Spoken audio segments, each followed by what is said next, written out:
देखिए, दिशा कमेटी की ये मीटिंग थी। दिशा कमेटी की मीटिंग का प्रमुख उद्देश्य ये होता है कि जितनी भी योजनाएं जो भारत सरकार के द्वारा संचालित है या शेयरेबल है, ये स्कीम भारत सरकार की है, उसमें पैसा राजस्थान सरकार का भी है, तो सारी स्कीमों की हम समीक्षा करते हैं कि फंड की पोजीशन क्या है, कोई अड़चन तो नहीं आ रही है, इम्प्लीमेंटेशन पार्ट पे कोई कोऑर्डिनेशन का अभाव तो नहीं है। इसके लिए दिशा कमेटी की मीटिंग होती है और इस दिशा कमेटी की मीटिंग को जहाँ भी देश में होती है उसमें संबंधित जो एमपी होता है वो ही इसकी अध्यक्षता कर रहे हैं, तो करते हैं। तो मेरे जिम्मे ये काम दिशा मीटिंग का लेने का है।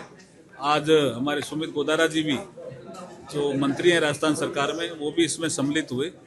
डॉक्टर विश्वनाथ जी भी हुए, हमारे नोखा के माननीय विधायक जी भी हुए, प्रमुख साहब भी हुए, तो सभी जनप्रतिनिधि थे, प्रधान भी थे, सभी थे और अच्छे अधिकारी भी सब थे। चर्चा अच्छी हुई और बीकानेर के विकास के लिए कुछ ऐसी इनोवेशन प्लान भी यहाँ चर्चा हुई, जैसे पोटास का जब उत्खनन होगा तो यहाँ फर्टिलाइजर के कारखाने लगेंगे।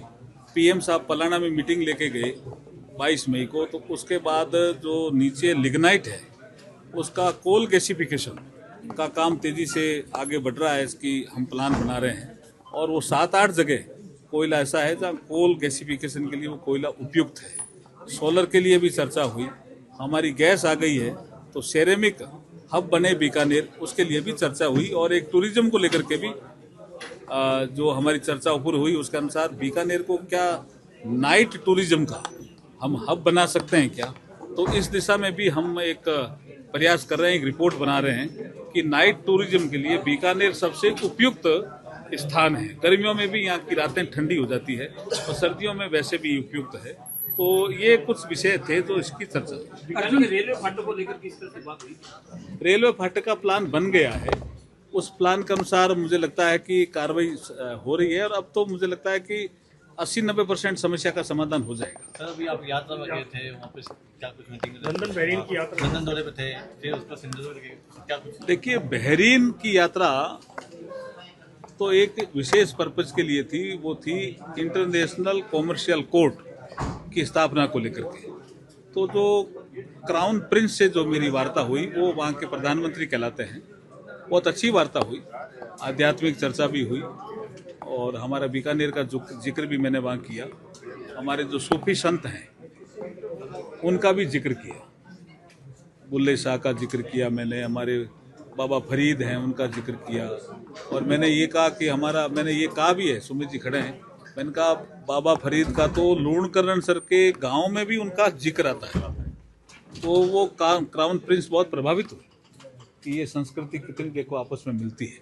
और जो लंदन में गया वो 2-3 काम उसमें प्रमुख थे। एक तो आर्बिट्रेशन की इंटरनेशनल कॉन्फ्रेंस थी, यूके और इंडिया इन दोनों के बीच में आर्बिट्रेशन के जो बेस्ट प्रैक्टिसेज हैं उनको हम शेयर करने के लिए गए थे। अगर अच्छी चीज़ें हमारी है तो वो शेयर करें, उनकी कुछ अच्छी चीज़ें हैं तो हम शेयर करें।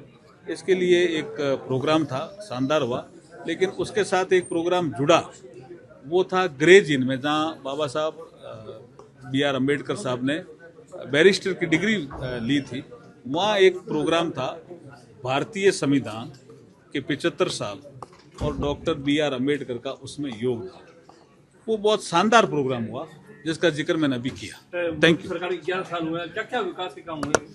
देखिए, कोई सेक्टर ऐसा नहीं है जिसमें विकास के काम नहीं हुए। सेक्टर कोई भी हो, रोड से लेकर के, रेलवे से लेकर के, स्पेस से लेकर के, आयुष से लेकर के, योग से लेकर के, एयरपोर्ट से लेकर के, कोई सेक्टर उठाओ ना, हर सेक्टर में ऐतिहासिक काम हुए इन 11 सालों में।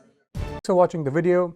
If you like it, please press the like button, share your views in the comment section, and please subscribe to India News TV for more such updates.